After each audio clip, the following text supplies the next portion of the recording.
Bank మోసాలు, money laundering ఆరోపణలతో Anil Ambani group కంపెనీలపై ఈడీ విచారణ కొనసాగిస్తోంది. ఇందులో భాగంగా ఈడీ మరో 3,034 కోట్ల విలువైన ఆస్తులను అటాచ్ చేసింది. రిలయన్స్ కమ్యూనికేషన్స్, రిలయన్స్ ఇన్ఫ్రాస్ట్రక్చర్లకు చెందిన షేర్లను ఈడీ స్వాధీనం చేసుకుంది. Prevention of money laundering act కింద తాత్కాలిక అటాచ్మెంట్ ఉత్తర్వులను అధికారులు జారీ చేశారు. దీంతో అనిల్ అంబానీ గ్రూప్పై ఇప్పటి వరకు ఈడీ జరిపిన మొత్తం ఆస్తుల అటాచ్మెంట్ విలువ 19,344 కోట్లకు చేరినట్లుగా తెలుస్తోంది.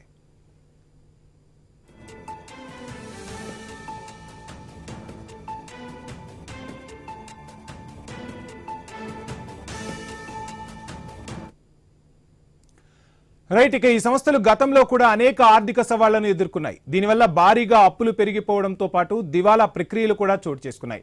ఇప్పుడు ఈ విచారణ, ఆస్తుల అటాచ్మెంట్ రిలయన్స్ గ్రూప్ పై ఆర్థికంగా మరింత ప్రభావం చూపే అవకాశం ఉందని ఆర్థిక రంగ నిపుణులు అభిప్రాయపడుతున్నారు. ప్రభుత్వ దర్యాప్తు సంస్థలు ఈ కేసును అత్యంత కీలకంగా పరిగణిస్తున్నాయి. రానున్న రోజుల్లో మరిన్ని పరిణామాలు చోటు చేసుకునే అవకాశం ఉందని పేర్కొంటున్నారు ఆర్థిక రంగ నిపుణులు.